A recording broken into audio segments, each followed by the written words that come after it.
హరే కృష్ణ, అందరికీ వెల్కమ్. ఈ రోజు మనము శ్రీమద్ భాగవతంలో వేదమూర్తుల స్థుతులు అనేటువంటిది చదువుతున్నాము. అందులో మనం 19వ శ్లోకాన్ని ఈరోజు చదువుదాం.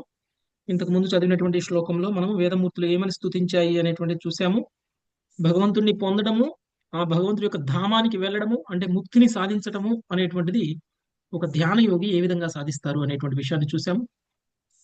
తన జీవుణ్ణి వివిధ చక్రాల గుండా హృదయం దగ్గర వరకు తీసుకొచ్చి అక్కడి నుంచి 101 నాడులు ఉంటాయి.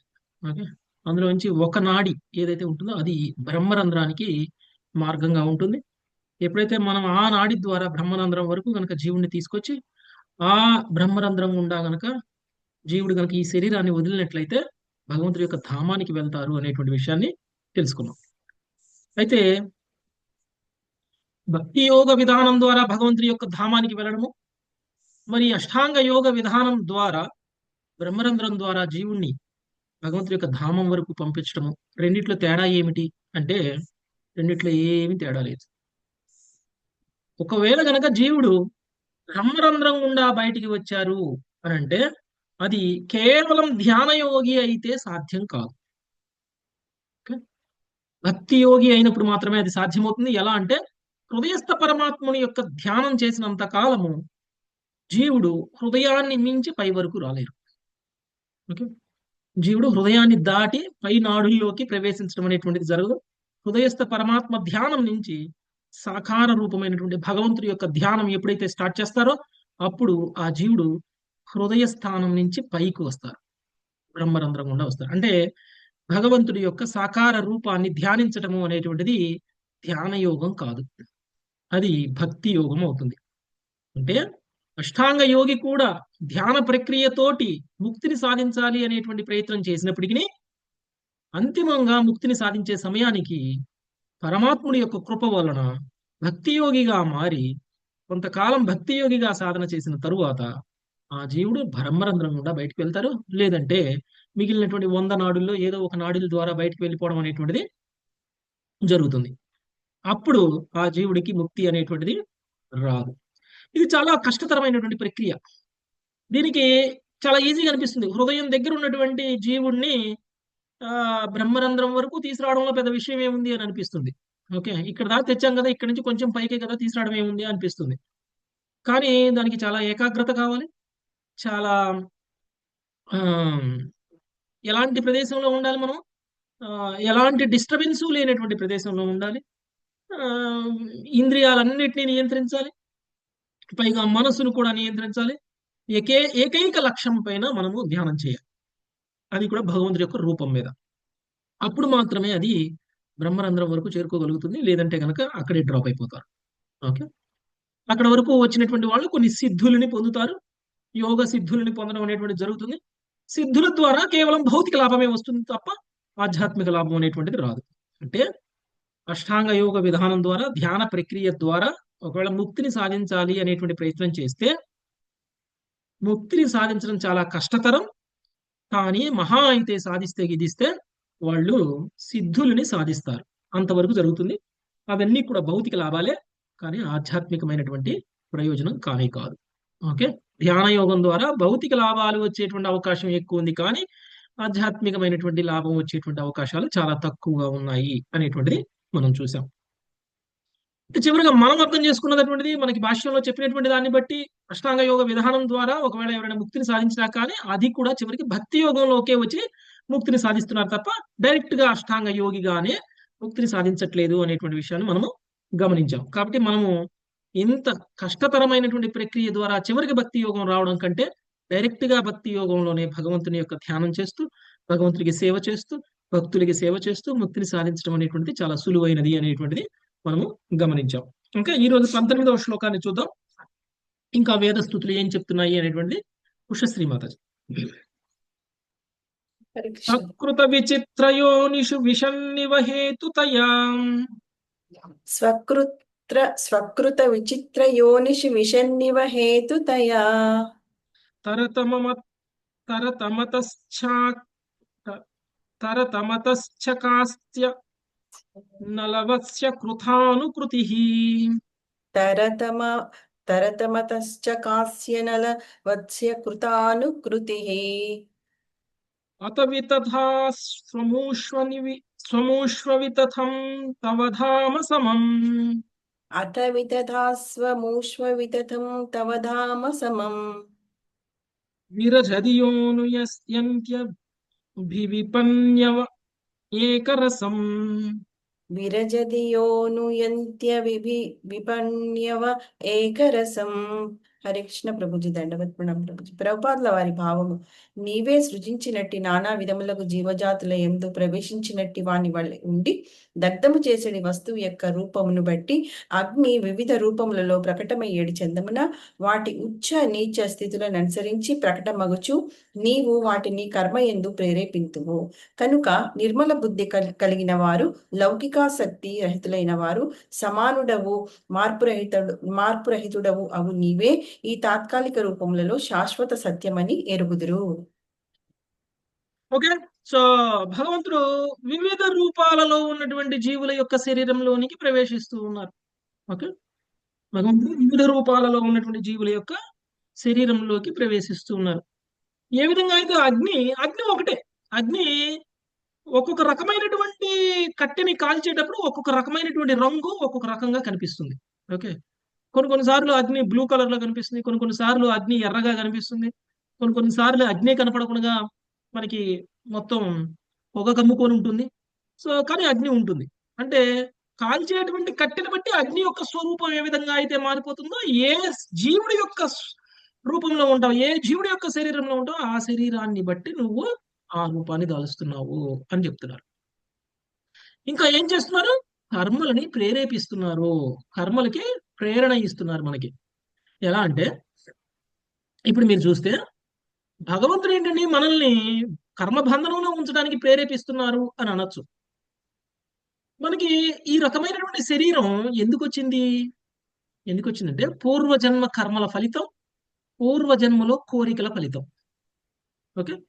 పూర్వజన్మలలో మనం కోరుకున్నటువంటి కోరికలు, మనం చేసినటువంటి కర్మలకి ఫలితాలుగా మనకి ఈ జన్మలో ఈ శరీరం అనేటువంటిది వచ్చింది. మరి ఈ జన్మలో ఈ శరీరం వచ్చినప్పుడు మీకు పూర్వజన్మలో మీ కోరిక ఏంటో గుర్తుందా? లేదు ప్రభుజీ, ఎందుకు మీరు గుర్తుండదు ప్రభుజీ. లేదు.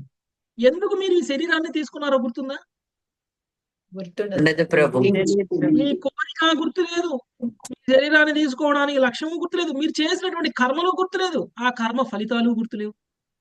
మరి అలాంటప్పుడు ఈ శరీరంలోకి వచ్చి ఏ విధంగా పూర్వజన్మ కర్మలకి సంబంధించినటువంటి లేదా కోరికలకి సంబంధించినటువంటి కోరికలను ఈ శరీరంతో ఈ ఇంద్రియాలను ఉపయోగించి తీర్చుకోగలుగుతారు? మీరు ఎవరో ఒకళ్ళు సహాయం చేయాలి, మనకి గుర్తు చేయాలి.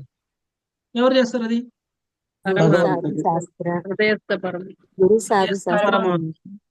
పరమాత్మ. పరమాత్మ సాక్షి. ఓకే. మీ మీ కర్మలకి, మీ ఆలోచనలకి, మీ కర్మ ఫలాలకి అన్నిటికీ కూడా పరమాత్మ సాక్షి.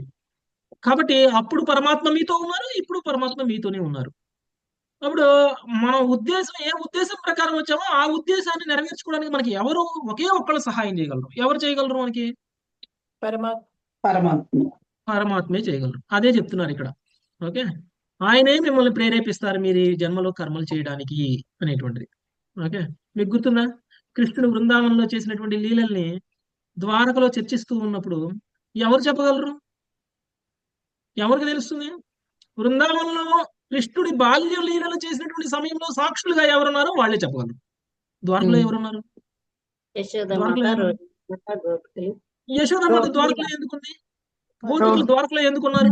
రోహిణి మాత ఉంటారు ప్రభుజీ. రోహిణి మాత ఒకతే ఉంది. రోహిణి మాత కృష్ణుడు బాల్యంలో బృందావనంలో చేసినటువంటి లీలలన్నింటినీ కూడా ఆమె సాక్షిగా ఉన్నారు. అప్పుడు ఆమె ఇప్పుడు ఇక్కడ ద్వారకలో కూడా ఉన్నారు. కాబట్టి ఎవరు చెప్పగలరు? ఆ లీలలన్నింటినీ ఎవరు గుర్తు చేయగలరు? కాబట్టి ద్వారకలో ఎవరైనా సరే కృష్ణుడు బృందావనంలో చేసిన లీల ఏంటి అని అడిగి తెలుసుకోవాలి అని అనుకుంటే ఒకే ఒక ప్రామాణికమైనటువంటి వ్యక్తి ఎవరు చెప్తే సరైనది అని అంటే అది కేవలం రోహిణీ మాత. అలానే పూర్వజన్మలో మనం చేసినటువంటి కర్మలన్నిటికీ ప్రామాణికమైనటువంటి వ్యక్తి ఎవరైనా ఉన్నారా సాక్ష్యంగా అని అంటే ఎవరు? అది పరమాత్మ. సో ఆ పరమాత్మ సాక్షిగా ఉన్నారు కాబట్టి మనందరికీ కూడా ఇప్పుడు ఈ జన్మలో మనకి ఆ జన్మకు సంబంధించినటువంటి కోరికల్ని, ఆ జన్మకు సంబంధించినటువంటి కర్మఫలాల్ని గుర్తు చేసి మనం వాటిని చేసే విధంగా, వాటిని అనుభవించే విధంగా ప్రేరేపిస్తూ ఉంటారు. ఓకే, అలా అని ఆయన ఎంజాయ్ చేయడానికి చేస్తున్నారా ఇది? లేదు. అది ఆయన ఎంజాయ్ చేయడానికి చేయట్లేదు. జీవుడు ఈ మన శరీరంలోకి కోసం వచ్చి ఎంజాయ్ చేయాలి అనుకున్నట్టు పరమాత్మ ఎంజాయ్ చేయడం లేదు. మన పిల్లల్ని ఎంజాయ్ చేయించడం కోసం మనం ఏ విధంగా అయితే త్యాగం చేసేస్తామో మన జీవితాన్ని, ఆ విధంగా పరమాత్మ కూడా మనం ఎంజాయ్ చేయడం కోసం, మనం కోరికలను తీర్చడం కోసం పాపం ఆయన కూడా కష్టపడుతున్నారు. మనతో పాటే వస్తూ ఉన్నారు మనం ఎక్కడికి వెళ్తే అక్కడికి. ఓకే, సో ఎవరైతే తెలివి గల వాళ్ళు ఏం చేస్తారండి? ఉం? ఈ కోరికలు అసత్యం, ఈ కోరికలు అశాశ్వతం. శాశ్వతం వల్ల ఏంటంటే పూర్వ జన్మలో నాతో ఉన్నటువంటి పరమాత్మ ఈ జన్మలో నాతో ఉన్నటువంటి పరమాత్మ, మళ్ళీ వచ్చే జన్మలో కూడా ఈ పరమాత్మే నాతో ఉంటాడు. ఈ కోరికలు, ఈ కామము, ఈ పనులు, ఈ కర్మలు, కర్మ ఫలితాలు ఇవన్నీ కూడా తాత్కాలికమైన తాత్కాలికము అనేటువంటి విషయాన్ని ఎవరైతే తెలుసుకోగలుగుతారో అలాంటి వ్యక్తి తెలివైన వ్యక్తి, ఆ వ్యక్తి పరమాత్మకి శరణాగతుడవుతాడు. అలాంటి వ్యక్తి పరమాత్మ శాశ్వతము అని తెలుసుకోగలుగుతాడు. ఓకే, నెక్స్ట్ చదవండి మాతాజీ. ప్రభుపాదుల వారి భాష్యము. అసంఖ్యాకమైన నానా విధములకు భౌతిక దేహములలో ప్రవేశించినట్టి వానిగా పరమాత్ముని శృతులు వర్ణించడి ఈ స్తోత్రమును విని పరిమితుడు కాకుండా ఆ పరమాత్ముడు ఇదెట్లు చేయగలడని ఎవరేని విమర్శకుడు ప్రశ్నించవచ్చును. నిజమునకు అద్వైత తత్వ ప్రతిపాదకులు పరమాత్మునికి అతని సృష్టికి నడుమ ఎంత మాత్రము భేదమును చూడరు. నిరాకారవాదుల భావన యందు బ్రహ్మము చెప్పలేని విధముగా మాయచే చిక్కుబడి తొలుత సాకార భగవానుడు, పిదప దేవతలు, మానవులు, పశువులు, పక్షులు, చివరకు భౌతిక వస్తువుగా నయ్యను. బ్రహ్మమునకు మాయ ఆవరించని ఈ సిద్ధాంతమును బలపరచుటకు శంకరాచార్యులు, ఆయన అనుయాయులు ఎంతో కష్టపడి వేద నిదర్శనమును చూపుటకు యత్నింతురు. కానీ స్వయముగా వేదములే ఇచ్చట ఆక్షేపణకు సమాధానము చెప్పుచు మాయావాదుల నిరాకార భావమును త్రోసిపుచ్చుచున్నవి. సృజన కార్యము సృష్టి అని పిలువబడును. భగవానుడు తన విచిత్రమగు శక్తులను ముందుకు పంపగా అవి అతనికి భిన్నముగా నిలిచినవై ప్రకృతి యందు పాల్గొనును. ఈ యథార్థము అచింత్య భేద తత్వముగా అనగా భగవంతునికి అతని శక్తులకు ఏకకాలమున ఏకత్వ భిన్నత్వములు అని తెలుపబడినది. ఈ విధముగా అసంఖ్యాక జీవులలో ప్రతి జీవుడు సత్వా స్వరూపుడై అయినను జీవులందరూ ఒకే బ్రహ్మ స్వరూపులై ఉన్నారు. వారు పరబ్రహ్మము యొక్క అంశలు కనుక అతని వలనే అర్జులు నిత్యులు అయి ఉన్నారు. కురుక్షేత్ర రణరంగమున అర్జునుడితో పలుకుచు శ్రీకృష్ణ భగవానుడు దీనిని ఇట్లు ధృవపరచెను. నత్వేవాహం జాతు నాసం నత్వం నేమే జనాధిపః నచైవ న భవిష్యామః సర్వే వైతమః పరం. నేను కాని నీవు కాని ఈ రాజులందరూ కాని నిలిచి ఉండని సమయం ఏదీనూ లేదు. అలాగునని భవిష్యత్తునందు మనమెవ్వరము ఉండకపోము. భగవద్గీత 2.12. భగవత్ సేవకు వేరుగా కోరేడి జీవుల కొరకు ఉన్నట్టి ప్రత్యేకమగు ఏర్పాటియే ఈ భౌతిక జగత్తు. సృష్టి ఈ విధముగా వారు స్వతంత్రముగా నుండుటకు యత్నింపగలిగేది కల్పిత జగత్తును తయారు చేయించుతున్నది. ఓకే, పలు ఒక్క నిమిషం జీవజాతులను సృజించిన మాతాజీ, ఒక్క నిమిషం మాతాజీ, గ్యాప్ ఇవ్వండి నాకు. విజయలక్ష్మి ఖాజా మాతాజీ కొంచెం మ్యూట్ చేస్తారా? పలు జీవజాతులను సృజించిన పిమ్మట ఒక్క నిమిషం మాతాజీ, ఒక్క నిమిషం మాతాజీ. ఓకే, సో ఇక్కడ మనము నిరాకారవాదుల గురించి కొంచెం డీటెయిల్ గా ఇస్తున్నారు ఇక్కడ. ఓకే, సో ఇప్పుడు మనం శ్లోకంలో చెప్పినటువంటి విషయం ఏమిటి అని అంటే భగవంతుడు పరమాత్మగా విస్తరిస్తున్నారు అని అన్నారు. ఎక్కడైనా నిరాకార బ్రహ్మం పరమాత్మగా విస్తరిస్తుంది అని అన్నారా? వేదాలు పలుకుతున్న మాటలే కదా ఇవి. వేదాలు ఏమని చెప్తున్నాయి? భగవంతుడు పరమాత్మగా విస్తరిస్తున్నారు. ఆ పరమాత్మ సాక్షిభూతంగా జీవుడు కోరుకున్నటువంటి కోరికలకి అనుగుణంగా, వాళ్ళు చేసినటువంటి కర్మ ఫలితాలకు అనుగుణంగా వాళ్ళని ప్రేరేపింపజేస్తుంది కర్మలు చేయడానికి అనేటువంటి విషయం తెలుసుకున్నారు. ఎవరైతే బుద్ధిమంతుడో శాశ్వతం అనేటువంటిది కేవలం పరమాత్మే, శాశ్వతం అనేటువంటిది ఈ కర్మ కాదు, శాశ్వతం అనేటువంటిది ఈ కోరికలు కాదు అని తెలుసుకుంటే అలాంటి పరమాత్మ యొక్క శాశ్వతత్వాన్ని అర్థం చేసుకోగలుగుతాడు అనేటువంటిది ఇక్కడ మనకి సారాంశం. ఇందులో ఎక్కడ నిరాకార బ్రహ్మము అనేటువంటి విషయం వచ్చింది. నిరాకార బ్రహ్మం నుంచి పరమాత్మ వచ్చాడు అనేటువంటిది వచ్చిందా ఎక్కడైనా? లేదు. మొదటి విషయం.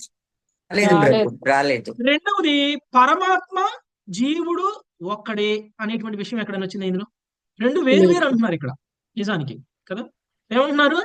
పరమాత్మ ప్రేరేపిస్తే జీవుడు కర్మలు చేస్తున్నారు అని అంటున్నారు. అంటే పరమాత్మ వేరు, జీవుడు వేరు, రెండు ఒకటి అని ఎక్కడైనా వచ్చిందా? రాలేదు ప్రభు. జీవుడు పరమాత్మ కాదు, పరమాత్మ జీవుడు కాదు. ఓకే, పరమాత్మ వేరు, జీవుడు వేరు. జీవుడి యొక్క కర్మల్ని పరమాత్మ నిర్దేశిస్తున్నారు. ఆ విషయం కూడా అర్థమైపోయింది. మూడవది, భగవంతుడు విస్తరిస్తే పరమాత్మగా వస్తున్నారు తప్ప నిరాకార బ్రహ్మం అనేటువంటిది పరమాత్మగా విస్తరించడం అనేటువంటిది జరగడం లేదు. ఈ మూడు అంశాలు కూడా మనకి ఇక్కడ అర్థమవుతున్నాయి. కానీ మాయావాదులు ఏం చెప్తున్నారు మనకి? మాయావాదులు ఏం చెప్తున్నారు? రెండు రకాల మాయావాదులు ఉన్నారు. ఓకే, ఈ రెండు రకాల మాయావాదుల్లో మొదటి రకం మాయావాదులు బ్రహ్మవాదులు అని అంటారు. బ్రహ్మవాదులు అంటే ఏంటంటే వాళ్ళు భగవంతుడి యొక్క సాకార రూపాన్ని వ్యతిరేకించరు, భగవంతుడి యొక్క సాకార రూపం పట్ల ద్వేషాన్ని పెంచుకోరు, భగవంతుడి యొక్క సాకార రూపాన్ని వాళ్ళు ద్వేషించరు. కానీ వాళ్ళ యొక్క ఆకర్షణ నిరాకార బ్రహ్మం మీద ఉంటుంది. వాళ్ళు నిరాకార బ్రహ్మము మూలము అని అనుకుంటారు అంతే. అంతేగాని ఒకవేళ భగవంతుడి యొక్క సాకార రూపానికి పూజ చేయండి అని అంటే నో అని అనరు, చేస్తారు. కానీ వాళ్ళ గోలు నిరాకార బ్రహ్మం. అలాంటి వాళ్ళు బ్రహ్మవాదులు అని అంటారు. ఓకే, వీళ్ళు ఏం చేస్తున్నారు? వీళ్ళు భగవంతుడి యొక్క రూపం పట్ల ఎలాంటి అపరాధము చేయట్లేదు. కానీ వాళ్ళకి ఆకర్షణ భగవంతుడి యొక్క రూపం కంటే నిరాకార బ్రహ్మం మీద ఉంది. ఎలా అంటే ఒక వ్యక్తికి ఆకర్షణ ఒక్కొక్కరిని చూస్తే ఒక్కొక్క విధంగా ఉంటుంది. అంటే ఇప్పుడు నా మీద ఆకర్షణ ఉండకపోవచ్చు, నా కళ్ళజోడు మీద ఆకర్షణ ఉండొచ్చు, లేకపోతే నా షర్ట్ మీద ఆకర్షణ ఉండొచ్చు, లేకపోతే నా పనుల మీద ఆకర్షణ ఉండొచ్చు, లేకపోతే దేని మీదైనా ఉండొచ్చు. నాకు సంబంధించినటువంటి దేని మీదైనా ఆకర్షణ ఉండొచ్చు. నాకు సంబంధించినటువంటి ఏ వస్తువు మీదైనా, ఏ విషయం పట్లైనా ఆకర్షణ ఉన్నంత మాత్రాన నన్ను ద్వేషించినట్లా? కాదు ప్రభు. కాబట్టి నా పట్ల ఏం అపరాధం చేయట్లా. ఇప్పుడు కృష్ణుడు కూడా ప్రేమించాలి అనేం లేదు. కానీ కృష్ణుడు పాడేటువంటి పాట చాలా బాగుంటది, కృష్ణుడి యొక్క వేణుగానం చాలా బాగుంటది అని అనుకుంటే కృష్ణుడు అపరాధం అన్నట్ల? కృష్ణుడు నాకేం ప్రేమ లేదు, కానీ కృష్ణుడు ఒకవేళ వేణుగానం కనుక చేసినట్లయితే నాకు చాలా నచ్చుతుంది అని అంటే మంచిది. అది అపరాధం ఏమి కాదు. అది అపరాధం ఏమీ కాదు. వేణుగానానికి ఆకర్షితులయ్యాడు. అలానే బ్రహ్మవాదులు కూడా భగవంతుడి యొక్క రూపానికి ఆకర్షితులు కాలేదు, కానీ భగవంతుడి శరీరం యొక్క వెలుగుకి ఆకర్షితులయ్యారు, నిరాకార బ్రహ్మ జ్యోతికి ఆకర్షితులయ్యారు. కాబట్టి వాళ్ళు ఏమి అపరాధం చెయ్యట్లేదు. కాబట్టి వాళ్ళ సాధనలో గనక వాళ్ళు పరిపక్వత చెందినట్లయితే వాళ్ళు నిరాకార బ్రహ్మానికి తప్పకుండా చేరుకుంటారు. ఇక రెండవ రకం నిరాకారవాదులు మాయావాదులు. ఓకే, అంటే రెండు రకాల నిరాకారవాదులు, ఒకటి బ్రహ్మవాదులు, రెండు మాయావాదులు. ఈ మాయావాదులు ఏం చేస్తారు? ప్రమాదం అంతా వచ్చిందంతా ఈ మాయావాదులతోటి. ఈ మాయావాదులు ఏం చేస్తారు అని అంటే భగవంతుడి యొక్క రూపం పట్ల అపరాధం చేస్తారు. రూపం లేదు అని అంటారు. రూపం ఒకవేళ వచ్చింది కదా, మరి కృష్ణుడు ఉన్నారు కదా, రాముడు ఉన్నారు కదా, నరసింహస్వామి ఉన్నారు కదా, వరాహ భగవానుడు ఉన్నారు కదా, మరి వీళ్ళందరూ రూపాలు కదా. మరి రూపం లేదు ఎలా అంటారు అంటే వాళ్ళందరూ కూడా అశాశ్వతమైనటువంటి రూపాలు, వాళ్ళు శాశ్వతమైనటువంటి రూపాలు కాదు. వాళ్ళందరూ కూడా నిరాకార బ్రహ్మం నుంచి అవతరించారు, నిరాకార బ్రహ్మమే వాళ్ళకు మూలము. కాబట్టి మాకు ఈ యొక్క రూపానికి అర్చన చేయడం మాకు ఇష్టం ఉండదు, ఈ రూపాన్ని మేము వ్యతిరేకిస్తాము, ఈ రూపం కేవలం కొంత సమయం కోసం మాత్రమే వచ్చింది అంటే భగవంతుడి యొక్క శాశ్వతత్వాన్ని వాళ్ళు ప్రశ్నిస్తున్నారు, భగవంతుడి యొక్క దివ్యత్వాన్ని వాళ్ళు ప్రశ్నిస్తున్నారు. భగవంతుడికి రూపం లేదు అని అంటున్నారు, భగవంతుడి యొక్క రూపం అశాశ్వతం అంటున్నారు. ఇది ఎంత అపరాధం? చాలా పాపం. అందుకనే నిరాకారవాదులు పోతే గీతే ఎక్కడ పోతారు? బ్రహ్మజ్యోతిలోకి ఉంటారు. నరకానికి వెళ్తారు గురుజీ, నరకానికి మాయావాదుల వెళ్తారు. గురించి మాయావాదుల గురించి చెప్తారు. మాయావాదులు అయితే నరకానికి వెళ్ళిపోతారు. నరకానికి వెళ్తారు. ఓకే, నరకానికి వెళ్తారు, ఎందుకంటే భగవంతుడి యొక్క రూపానికి వాళ్ళు అపరాధం చేస్తున్నారు కాబట్టి. ఇంకా ఏమంటారు వీళ్ళు? మరి జీవుడు, మరి దేవతలు, మరి ఇతర శక్తులు, భగవంతుడి యొక్క ఇతర అవతారాలు, ఇవన్నీ అంటే వాళ్ళు ఏం చెప్తారంటే నిరాకార బ్రహ్మం నుంచి వచ్చినటువంటి మొదటగా భగవంతుడి యొక్క రూపం వస్తుంది, ఆ తర్వాత దేవతలు వస్తారు, ఆ తర్వాత జీవులు వస్తారు, ఆ తర్వాత జీవుల కంటే ముందు ప్రకృతి వస్తుంది. ఇలా ఇవన్నీ వస్తాయి. ఇవన్నీ కూడా భగవంతుడు నిరాకార బ్రహ్మం నుంచి వచ్చి చివరికి ఇవన్నీ కూడా నిరాకార బ్రహ్మంలో లయం అయిపోతాయి. రెండవది, పరమాత్మ వేరు జీవుడు వేరు లేదు, అందరూ ఒకటే, నేనే పరమాత్మ. కాకపోతే నేను పరమాత్మ అనేటువంటి విషయాన్ని తెలుసుకునేంత వరకు నేను జీవుడిగా ఉంటాను.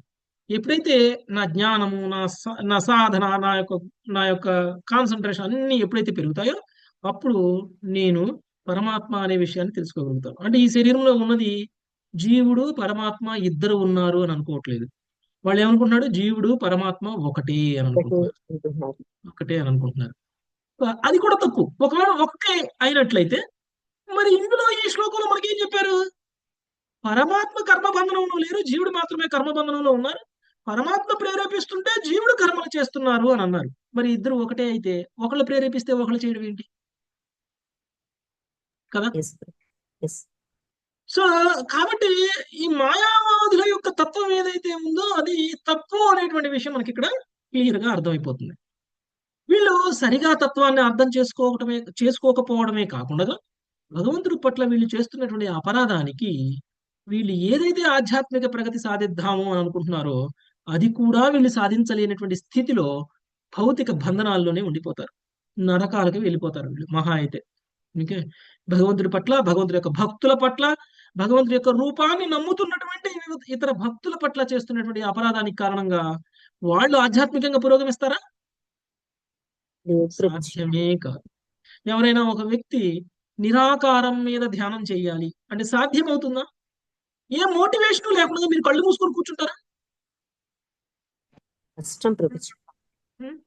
దేని మీద ఒక దాని మీద ధ్యానం చేయాలి. నిరాకారం అంటే ఏమీ లేదు, ఆకారం లేని దాని మీద ఎలా ధ్యానం చేస్తారు మీరు? ఆకారమే లేని దాని మీద ధ్యానం ఎలా చేస్తారు? ధ్యానం చేయడానికైనా ఏదో ఒక ఆకారం ఉండాలి కదా. అందుకని వీళ్ళ యొక్క ధ్యానం యొక్క లక్ష్యం కూడా వాళ్ళు ఎప్పుడు కూడా సరిగా నిర్దేశించుకోకపోవడం వలన వాళ్ళు సరైనటువంటి గమ్యానికి ఎప్పటికీ కూడా చేరుకోలేకపోతున్నారు. ఓకే, అది మనకి ఇక్కడ చెప్తున్నారు. తర్వాత భగవంతుడు తన శక్తులని పంపుతున్నారు. ఏ విధంగా పంపుతున్నారు అనేటువంటి విషయం మనం ఇంతకుముందు 2వ స్కందం 3వ స్కందం చదువుకున్నప్పుడు మనం చాలా డీటెయిల్ గా చూసాం. అంటే ఈ శక్తి అనేటువంటిది యోగమాయగా లేదా మహామాయగా ఈ భౌతిక విశ్వంలోకి విస్తరించడం అనేటువంటిది జరుగుతుంది. ఓకే, అంటే భగవంతుడి యొక్క శక్తి కారణంగానే భగవంతుడు లీలలు చేస్తున్నారు. ఈ భౌతిక విశ్వంలో ఉన్నటువంటి జీవులు కూడా వాళ్ళ కర్మ ఫలితాలను అనుభవిస్తున్నారు. ఒప్పుకుంటారా? భగవంతుడి యొక్క శక్తి కారణంగానే. భగవంతుడి యొక్క శక్తి కనుక ఉపసంహరించుకుంటే భౌతిక విశ్వం ఉండదు. భౌతిక శక్తి అనేటువంటి విశ్వం అనేటువంటిది ఉండదు. అంటే మహామాయగా అంటే మాయ, దుర్గాదేవిగా ఆమె ఈ భౌతిక విశ్వంలోనే ఈ జీవులందరూ కూడా వాళ్ళ కర్మక ఫలితాలను అనుభవించేలా చేస్తుంది. పైగా మనల్ని ఆధ్యాత్మికంగా పురోగమించకుండా ఉండడానికి మనకి అన్ని రకాల వ్యసనాలని లేదా అన్ని రకాల కోరికలని తీర్చుకునేటువంటి ఒక ఏర్పాటుని చేస్తుంది. ఇలా చేయడం వలన మనము భౌతిక విశ్వంలోనే ఉంటున్నాం. అదే మహామాయ యొక్క బాధ్యత. అదే భగవంతుడు మహామాయకి ఇచ్చినటువంటి సేవ.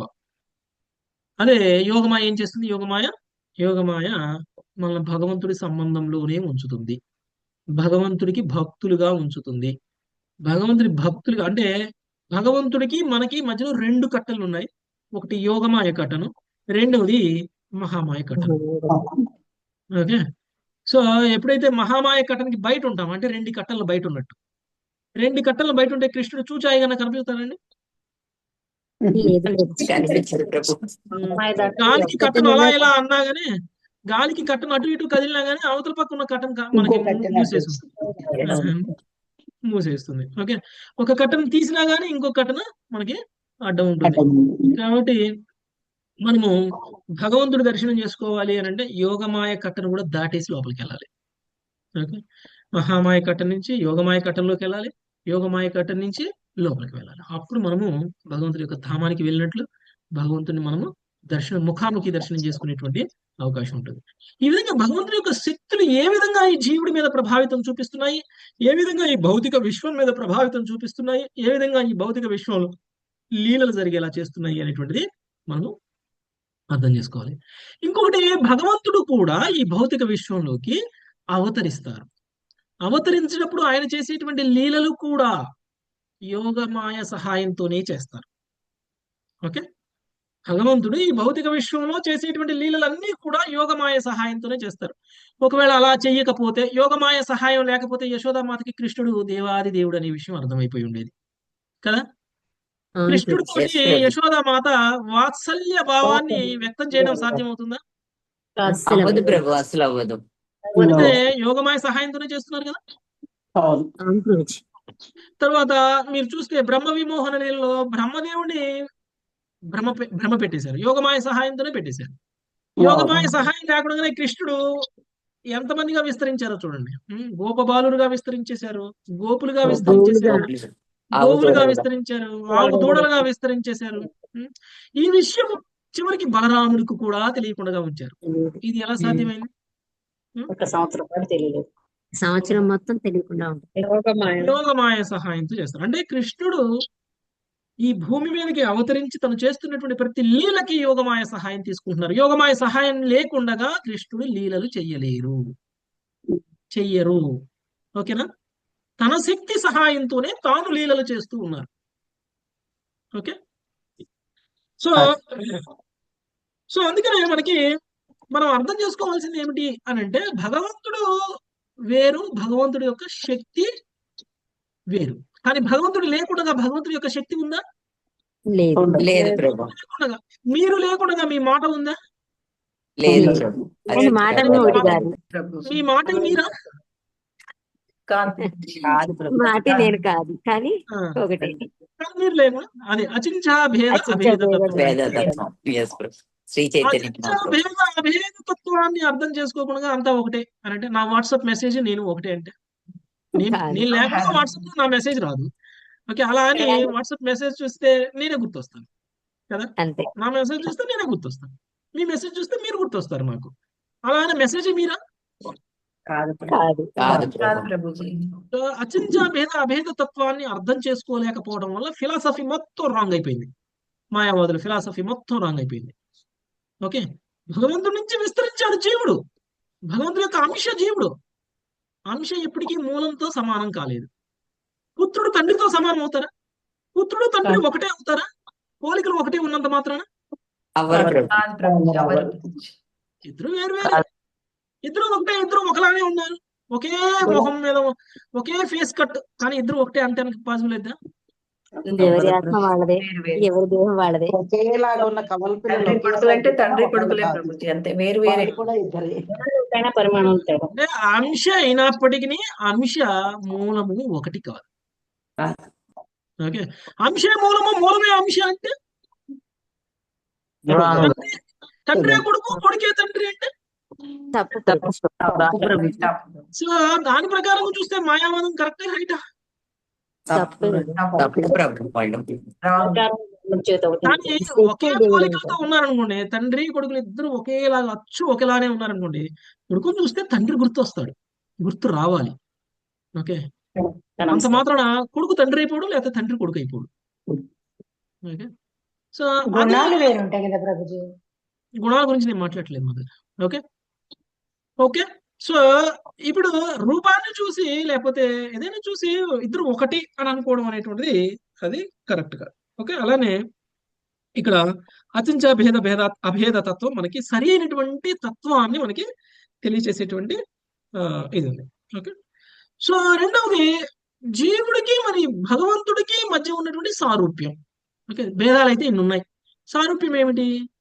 సారూప్యం ఏమిటి అని అంటే, భగవంతుడు శాశ్వతుడు, జీవుడు కూడా శాశ్వతుడు కదా. జీవుడు అశాశ్వతమా? శాశ్వతం. జీవుడు శాశ్వతం. అంటే లక్షణాలలో సేమ్ ఉన్నాయి. జీవుడికి భగవంతుడికి మధ్య ఉన్నటువంటి లక్షణాలలో సేమ్ ఉన్నాయి. అంటే ఒక సముద్రాల్లో ఉన్నటువంటి నీళ్ళకి, సముద్రంలో నుంచి తీసినటువంటి నీటి బొట్టుకి ఏ విధంగా అయితే లక్షణాలు సేమ్ ఉంటాయో, ఆ లక్షణాలు సేమ్ ఉన్నంత మాత్రాన నీటి బొట్టు సముద్రం అయిపోదు కదా. అది విభూవి. నీటి బొట్టుని చేతిలో పెట్టేసుకొని నేను సముద్రం చేతిలో పెట్టుకున్నాను అనగలమా? లేదు ప్రభుజీ. అలానే జీవుడు వేరు, భగవానుడు వేరు, పరమాత్మ వేరు. సో అది మనకి మళ్ళీ ఇంకేం చెప్తున్నారు జీవుల గురించి? ఏం చెప్తున్నారు? జీవులు శాశ్వతము అనేటువంటి విషయాన్ని కూడా చెప్తున్నారు. అదే పరబ్రహ్మానికి బ్రహ్మానికి మధ్య ఉన్నటువంటి డిఫరెన్స్. ఓకే, అంటే ఇది ఎలా మనకి రుజువు అవుతుందంటే భగవద్గీత 2వ అధ్యాయంలో శ్రీకృష్ణ భగవానుడు అర్జునుడికి తెలియజేశారు. నువ్వు కానీ, నేను కానీ, ఇంతకు ముందు కానీ, భవిష్యత్తులో కానీ లేకుండా ఉండేటువంటి సమయం లేదు అని అన్నారు. అంటే ఏంటి దాని అర్థం? బ్రహ్మం ఆత్మపరంగా ఇంతకు ముందు నేను ఉన్నాను, ఇంతకు ముందు నువ్వు ఉన్నావు, ఇప్పుడు నేనున్నాను, ఇప్పుడు నువ్వు ఉన్నావు, భవిష్యత్తులో కూడా నేను నువ్వు ఉంటాం. అంటే జీవాత్మ పరమాత్మ ఉంటాయి అని. దేవుడు భగవంతుడు ఇద్దరు ఉంటారు. అంటే ఎక్కడా కూడా ఇంతకు ముందు మన ఇద్దరం ఒకటి, ఇప్పుడు వేరైపోయాము, భవిష్యత్తులో మళ్ళీ మన ఇద్దరం ఒకటైపోతాం అని అన్నారా? అనలేదు ప్రభు, అనలేదు. లేదు కృష్ణ ప్రభుజీ. ఎక్కడ కృష్ణుడు ఎక్కడ అలా అనలేదు. భగవద్గీతలో మొత్తం చదివిన కృష్ణుడు ఎక్కడ అనలేదు. జీవుడు పరమాత్మ ఒకటిగా ఉండేవాళ్ళు, వాళ్ళిద్దరూ విడిపోయి ఇక్కడికి వచ్చేసారు, మళ్ళీ భవిష్యత్తులో ఒకటైపోతారు అని ఎప్పుడు ఎక్కడ అనలేదు. ఓకే, ఏమన్నారు? ఇంతకు ముందు నువ్వు ఉన్నావు, ఇంతకు ముందు నేనున్నాను, ఇప్పుడు నువ్వు ఉన్నావు, ఇప్పుడు నేనున్నాను, భవిష్యత్తులో కూడా నువ్వు నేను ఉంటాము, మనం అందరం లేనటువంటి సమయమే లేదు అని అన్నారు. దాని అర్థం అప్పుడు విడిగానే ఉన్నారు, ఇప్పుడు విడిగానే ఉన్నారు, భవిష్యత్తులో కూడా విడిగానే ఉంటారు. ఓకే, అంటే ఇద్దరికి వేరు వేరు అస్తిత్వాలు అనేటువంటివి ఉన్నాయి. సో దీన్ని బట్టి అర్థమవుతుంది ఐక్యమైపోవడం, లీనమైపోవడం, ఆత్మ పరమాత్మ ఒకటే, ఆత్మ పరమాత్మలో లీనమైపోవడమే ముక్తి, ఇలాంటివన్నిటికీ కూడా తెరపడుతుంది మనకి భగవంతుడు భగవద్గీతలో 2:12లో చెప్పినటువంటి శ్లోకంతో తెలిసిపోతుంది. కాబట్టి మాయావాదాన్ని పూర్తిగా ఖండించేటువంటి శ్లోకాలు స్వయంగా శ్రీకృష్ణ భగవానుడు భగవద్గీతలోనే చెప్పినటువంటి శ్లోకాల ఆధారంగా పూర్తిగా మాయావాదం అనేటువంటిది ఖండించబడుతుంది. Okay okay okay Mataji. Next Indumathi Mataji చదవండి. హరే కృష్ణ ప్రభుజీ. పలు జీవజాతులను సృజించిన పిమ్మట ప్రతి జీవుని ప్రతిదిన అస్తిత్వమునకు అవసరమైన బుద్ధిని ప్రేరణను వసగుటకై భగవానుడు తన సృష్టి యందు పరమాత్మనిగా విస్తరించును. తత్ సృష్ట్వా తదేవాను ప్రావిశత్. ఈ జగత్తును సృజించిన పిమ్మట అతడు దాని యందు ప్రవేశించెను అని తైతీరియోపనిషత్తు 2.6.2 అందు తెలుపబడింది. కానీ భగవానుడు ఈ భౌతిక జగత్తుతో సంబంధం లేకుండా దాని యందు ప్రవేశించెను. ఈ విషయమును శృతులు విసన్నివ్వ కేవలము ప్రవేశించున్న వాని వలె అనడి పదముతో ధ్రువపరిచినవి. తరతమ తచ్చ కాసి అనగా పరమాత్ముడు బ్రహ్మ మొదలుకొని అల్పమగు క్రిమి వరకు ప్రతి జీవి దేహములో ప్రవేశించి దాని జ్ఞాన యోగ్యతలను అనుసరించి వివిధ స్థాయిలలో తన శక్తిని ప్రదర్శించును. అనలవత్ స్వకృతానుకృతి. వివిధ వస్తువుల యందు రగుల్చబడిన అగ్ని ఆయా వస్తువుల రూపములను అనుసరించి జ్వలించడి రీతి. వివిధ జీవుల దేహములలో ప్రవేశించిన పరమాత్ముడు జీవుని వ్యక్తిగత శక్తిని అనుసరించి చైతన్యను ప్రకాశింపజేయును. ఏకరసము అను పదముచే ఇతడు తెలుపబడినట్లు సృష్టి లయముల మధ్య కూడా సకల జీవులకు ప్రభువైన భగవానుడు శాశ్వతముగా మార్పురహితుడై ఉండును. అనగా తన అపరిమేయము విశుద్ధ ఆధ్యాత్మికానందమయమునైన స్వీరూపమును శాశ్వతముగా కలిగి ఉండును.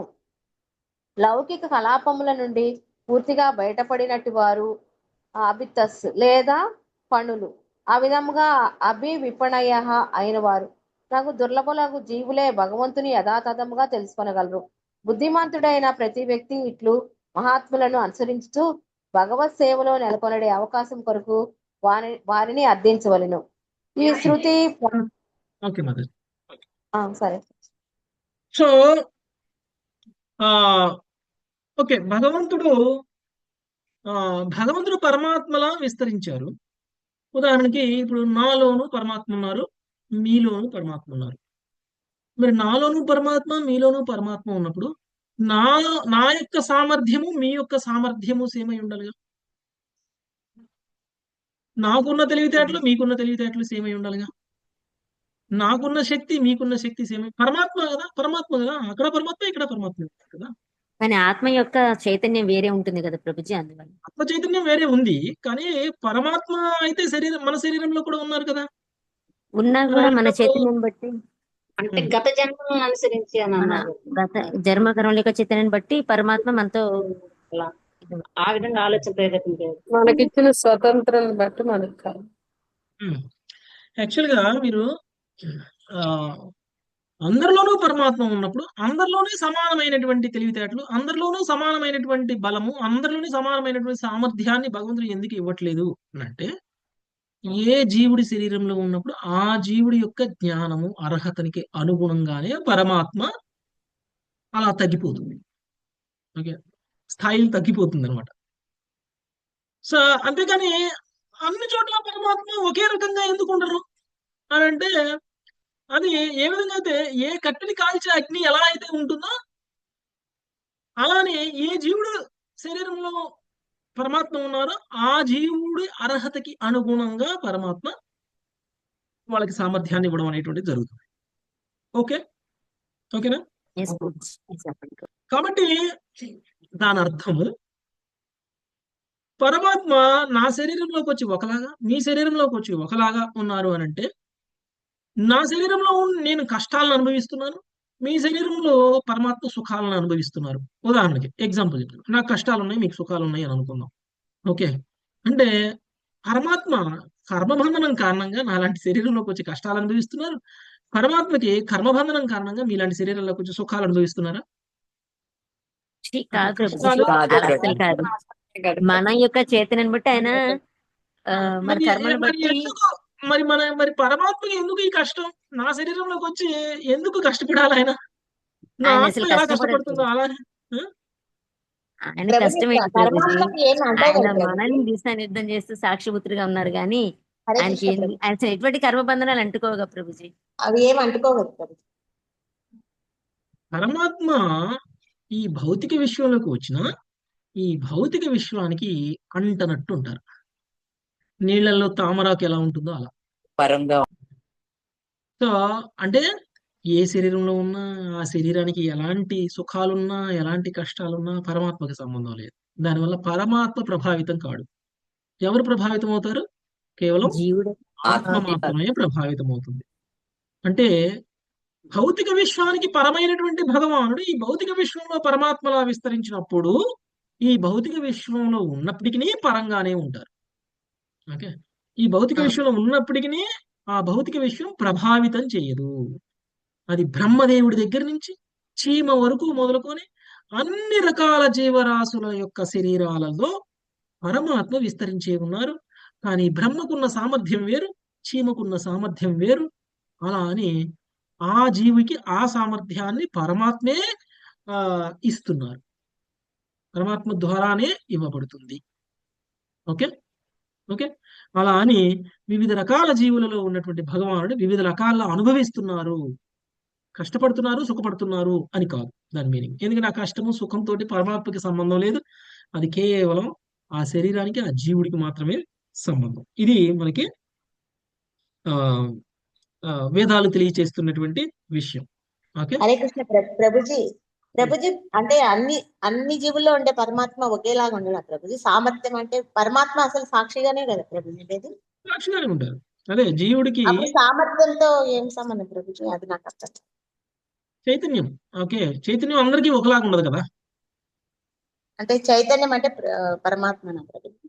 ఆత్మ ఆత్మ ఆత్మ కదా ప్రభుజీ. ఆత్మ ఆత్మ పరమాత్మ వేరు అనుకుంటున్నాం కాబట్టి మనకి ఈ లాజిక్ తెలుస్తుంది. ఓకే, ఆత్మ పరమాత్మ వేరు కాదు అని అనుకున్నప్పుడు, ఆత్మ పరమాత్మ ఒకటే అని అనుకున్నప్పుడు, మరి అందరి జీవుల్లోనూ పరమాత్మ ఉన్నప్పుడు, అందరి శరీరంలో పరమాత్మ ఉన్నప్పుడు అందరూ ఒకలానే ఉండాలి కదా. అలా ఉండట్లేదు కదా. కారణం ఆత్మ యొక్క చైతన్యాన్ని బట్టి ఆత్మ యొక్క చేతనాన్ని బట్టి, ఆత్మ యొక్క పూర్వజన్మ కర్మ ఫలితాలను బట్టి, ఆత్మక సాక్షిగా ఉన్నటువంటి భగవానుడు పరమాత్మ రూపంలో ఉండి అలా ఫెసిలిటేట్ చేస్తున్నారు. అంటే ఏదైనా కూడా పూర్వజన్మ కర్మానుసారమే కదా ప్రభు. అంతే అంతే. పూర్వజన్మ ఇక్కడ కర్మ ఆత్మలు ఫలితాలు. వేరు, పరమాత్మ ఒకటే. మాతాజీ, వేరే మాతాజీ. ఇక్కడ ఆత్మలు వేరు, పరమాత్మ ఒక్కరే అని కదా అనుకోవాలి కదా ప్రభు. అవును, ఆత్మలు వేరు వేరు, పరమాత్మ అంటే ఒకటే. పరమాత్మ ఒక్కరే. అందరి జీవుల్లో ఉండే పరమాత్మ ఒక్కళ్ళే కదా. మరి నీ పరమాత్మ నా పరమాత్మ వేరు వేరు కాదు. అందరి కాదు, పరమాత్మ ఒకటే. ఒకటే. అదే ప్రభుజీ, మన కర్మలు అనుసరించి మన జీవనం. అది ఓకే. సో చంద్రుడు కింద నీళ్ల కుండల్లో కనిపిస్తే 10 నీళ్ల కుండలు పెడితే 10 మంది చంద్రులుగా కనిపిస్తారు. 20 కుండలు పెడితే 20 చంద్రులుగా కనిపిస్తారు నీళ్ల కుండలో. అలానే ప్రతి జీవిలోనూ చంద్రుడు ప్రతి కుండలోనూ ఉన్నట్లు ప్రతి జీవిలోనూ పరమాత్మ ఉంటే వేరు వేరు కాదు, ఒక్కడే పరమాత్మ. ఓకే పరమాత్మ ఒక్కడే. ఓకే. తర్వాత ఏకరసం అను పదపుచే ఇతడు తెలుపబడినట్లు సృష్టి లయముల మధ్య కూడా సకల జీవుల ప్రభు అయినటువంటి భగవానుడు శాశ్వతంగా మార్పు రహితుడై ఉండును. సృష్టి లయ అంటే పుట్టుక మరణం. పుట్టుక సమయంలో ఒకలాగా, మరణ సమయంలో ఒకలాగా మన శరీరం ఉంటుంది. పుట్టుక సమయం నుంచి మరణ సమయం వరకు మనం మార్పు చెందుతూ ఉంటాము. కానీ పుట్టుక సమయంలోనూ భగవంతుడు పరమాత్మ రూపంలో అలానే ఉంటారు, మరణ సమయంలోనూ అలానే ఉంటారు. ఈ రెండు సమయాల మధ్యలో ఉన్నటువంటి మార్పు చెందినటువంటి శరీరం మార్పు చెందినటువంటి సమయంలో కూడా పరమాత్మలో మార్పు అనేటువంటిది ఉండదు. ఓకేనా? సృష్టి లయం సమయాలలో రెండు సమయాలలోనూ లేకపోతే ఈ మధ్య సమయంలోనూ భగవంతుడిలో మార్పు లేదు అంటే ఏంటి అర్థం? మారుతున్నది ఏంటి? శరీరమే. శరీరమే. భౌతిక పదార్థం, శరీరం మాత్రమే మారుతుంది. అంటే భౌతిక పదార్థం మాత్రమే మారుతుంది. అంటే మారనది ఏమిటి? మారనది బ్రహ్మము పరమాత్మ ఆత్మ. ఆధ్యాత్మికము. కేవలం భౌతికమైనటువంటిది మాత్రమే మార్పుకు లోనవుతుంది. సృష్టి నుంచి లయం వరకు మార్పుకు లోనవుతుంది. కానీ భగవంతుడు సృష్టికి పూర్వము, సృష్టికి తరువాత, లయానికి ముందు, లయం తర్వాత మార్పు అనేటువంటిది ఉండదు, అలానే ఉంటారు. ఓకే. అనగా తన అపరిమేయము విశుద్ధ ఆధ్యాత్మిక ఆనందము అయినటువంటి స్వీయ రూపమును శాశ్వతముగా కలిగి ఉండును. లౌకిక కలాపముల నుండి పూర్తిగా బయటపడినట్టు వారు లేదా కణులు నగు దుర్లభములగు జీవులే భగవంతుని యథాతథముగా తెలుసుకొనగలరు. బుద్ధిమంతుడైనటువంటి ప్రతి వ్యక్తి ఇట్లు మహాత్ములను అనుసరించుతూ భగవత్సేవలో నెలకొని నడి అవకాశము కొరకు వారిని అర్థించవలను. సో మనం తెలియగలమైతే ఏం చేయాలండి? ఈ సత్యాన్ని మనం తెలుసుకోవాలి. ఈ సత్యాన్ని తెలుసుకోవడం కోసం మనం ఏం చేయాలి? నిజంగా బుద్ధిమంతులం అయితే మనము కొంతమంది భక్తుల్ని ఆశ్రయించి ఈ నిజాలను తెలుసుకొని వాళ్ళని అనుసరించాలి. ఓకే, వాళ్ళని అనుసరించాలి అంటే భక్తుల సాంగత్యంలోకి రావాలి, భక్తులని అనుసరించాలి. భక్తులు ఏ విధంగా సాధన చేస్తున్నారు, భక్తులు ఏ విధంగా వాళ్ళు భగవంతుడి యొక్క ధామానికి వెళ్తున్నారు అనేటువంటి విషయానికి మనం ఫాలో అవ్వాలి వాళ్ళని. వాళ్ళు ఎలా మనకి తెలిసినా తెలియకపోయినా, మనకి ఫిలాసఫీ అర్థమైనా అర్థం కాకపోయినా, ఆ భక్తుడు ఎలా చేస్తున్నాడో అలానే మనము చేసామంటే ఆ భక్తుడికి ఏం లాభం వస్తుందో అదే లాభం మనకు వస్తుంది. మనకి ఏ ఫిలాసఫీ అవసరం లేదు. ఓకేనా? అవసరమా ఈ సైన్స్ అంతా? లేదు ప్రభుజీ, లేదు ప్రభుజీ. లేదు ప్రభుజీ. సీరియల్ ఫాలో అయితే చాలు ప్రభుజీ. అదే ఎలా పుట్టాము, ఎలా పోతున్నాము, మధ్యలో ఏం జరుగుతుంది, తర్వాత ఏం జరుగుతుంది, పుట్టక ముందు ఏం జరుగుతుంది, ఇవన్నీ తెలుసుకోవాల్సిన అవసరం లేదు. తెలుసుకొని మన తలకాయ బద్దలు కొట్టుకోవాల్సిన అవసరమే లేదు. ఎస్ ప్రభుజీ, అవసరం లేదు. ఏం చెప్పారో అది చెయ్యాలి. ఓకే, ఏం చెప్పారు మన గురువులు అది మనం చేస్తే చాలు. మనకు అర్థమైనా అర్థం కాకపోయినా ఫాలో అవ్వాలి వాళ్ళని. ఓకే, అప్పుడు మనకేమవుతుంది? నిజమైనటువంటి ఆధ్యాత్మిక ఆనందం అనేటువంటిది లభిస్తుంది. ఏం చెప్పారు మనకు గురువులు? 16 మాలల జపం చేయండి, 4 నియమాలను పాటించండి. ఓకే, అదే గురువుకు మనం చేయగలిగినటువంటి సేవ. ఎప్పుడైతే మనం గురువుకు అలా సేవ చేశామో మనం ఏం చేస్తాం? అప్పుడు గురువు యొక్క ఆజ్ఞని కూచా తప్పకుండా పాటించినటువంటి వ్యక్తి ఎక్కడికి వెళ్తారండి? గురువు సంతృప్తి చెందితే భగవంతుడు సంతృప్తి చెందినట్లే.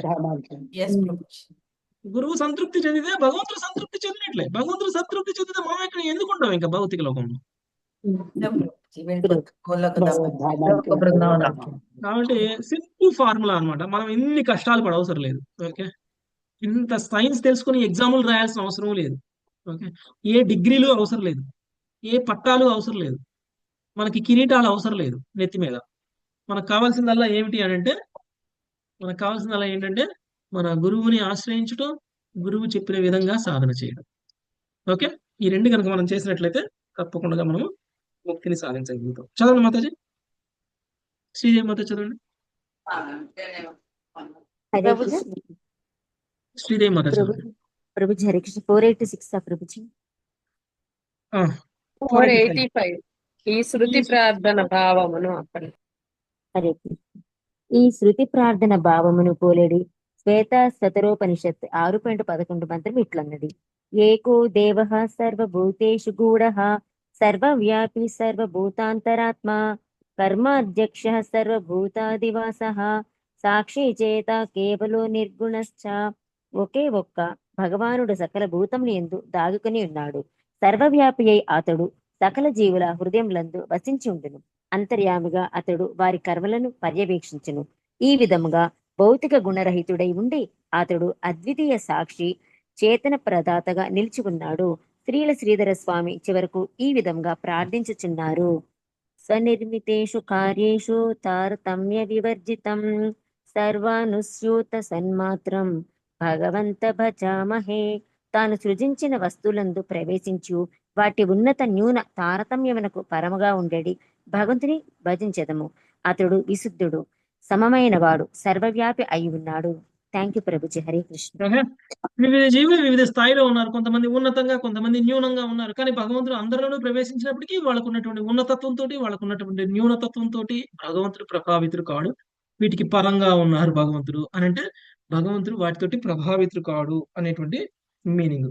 ఓకే, సర్వభూతాలలో దాక్కుని ఉన్నారు భగవానుడు అంటే పరమాత్మలా ఉన్నారు. పరమాత్మగా సకల జీవుల హృదయంలో నివసించి ఉన్నారు. అంతర్యామిగా ఉండడము అనంటే, అంతర్యామి అంటే పరమాత్మే లోపల మనసులో అంతర్యామి. ఉన్నారు. అంతర్యామి అనంటే ఆలోచనలను కూడా తెలుసుకోగలిగినటువంటి వాడు. ఆహా. ఓకే, అంతర్యామి అయినటువంటి భగవానుడికి మనం బయటికి ఏం మాట్లాడుతున్నాం, లోపల ఏం ఆలోచిస్తున్నాం, లోపల కోరికలు ఏంటి, బయట ఏం తీర్చుకుంటున్నాం అన్నీ తెలుసు అనమాట. ఓకే, అందుకనే అంతర్యామి అయినటువంటి భగవానుడు అర్జునుడు అడగబోయేటువంటి ప్రశ్నలు కూడా ముందే తెలుసుకుంటారు. ఓకే, అంతర్యామి అయినటువంటి భగవానుడు నీకేమీ చెప్పనవసరం లేదు నీకేం కావాలి అని. నీ కోరిక కూడా భగవంతుడికి తెలుస్తుంది. ఎందుకు? అంతర్యామి కాబట్టి. మన ఆలోచనలన్నీ ఆయనకు తెలుస్తాయి. మనం అనుకుంటాం బయటికి మాట్లాడితేనే భగవంతుడికి తెలుస్తుందని, బయటికి చేస్తేనే భగవంతుడికి తెలుస్తుంది అని. మనం ఆలోచన కూడా భగవంతుడికి తెలుస్తుంది.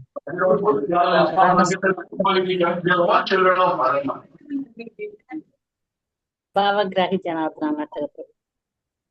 మన ఆలోచనలు కూడా భగవంతుడికి తెలుస్తాయి. అందుకని మన ఆలోచనలకి అనుగుణంగానే భగవంతుడు మనకి జీవితాలను ఇస్తూ ఉంటారు. ధ్రువుడు కోరుకుంటే ఇచ్చారా ఆయనకి ధ్రువలోకం? బయటికి అడిగాడా? భగవంతుడు ప్రత్యక్షమైనప్పుడు ధ్రువుడు నాకు ఇది ఇవ్వు, నాకు అది ఇవ్వు అని అడిగారా? ధ్రువుడు అడగలేదు. ప్రార్థనలన్నీ చూడండి, ఎక్కడైనా సరే నాకు ఇది కావాలి అది కావాలని భగవంతుని ఎక్కడ అడగలేదు. కానీ ఇచ్చేసారా? రాజ్యాన్ని ఇచ్చేశారు. బ్రహ్మలోకానికంటే గొప్ప రాజ్యాన్ని ఇచ్చేశారు. ఎలా ప్రభుజీ ఇచ్చారు? అక్కడ ధ్రువుడు అడగకుండానే ఇచ్చారు కదా ప్రభుజీ అన్ని. ధ్రువలోకం. మనకేమో మన మనసులో అనుకుంటేనే జరుగుతాయి కదా, అది అంటే మనకి ధ్రువుడు అడగలేదు కానీ అనుకున్నాడు. ధ్రువుడు బయటికి అడగలేదు కానీ తనకు మనసులో కోరిక ఉంది. మనసులో కోరిక లేకుండానే ఆయన వచ్చి సాధన చేశాడా? ఎందుకు వచ్చి సాధన చేశాడు? రాజ్యం కోసమే కదా, భౌతిక రాజ్యం రాజ్యం కోసమే కదా కోసం. వచ్చింది. అవును, తండ్రి గారి రాజ్యం కంటే పెద్ద రాజ్యం అసలు ఆ కావాలి. కోరికతోనే వచ్చాడు కాబట్టి అది తీర్చారు, ధ్రువలోకం కూడా ఇచ్చారు. అంటే మనసులో ఉన్నటువంటి కోరికను కూడా తెలుసుకోగలిగిన వాడు భగవానుడు. అందుకనే ఆయన అంతర్యామి. ఓకే, అందుకనే అంతర్యామి అయినటువంటి భగవానుడికి మనం ఏమి ప్రత్యేకించి చెప్పాల్సినటువంటి అవసరం లేదు. ఓకే, సో అది పరమాత్మ గురించి తెలుసుకున్నాం ఈరోజు మనం.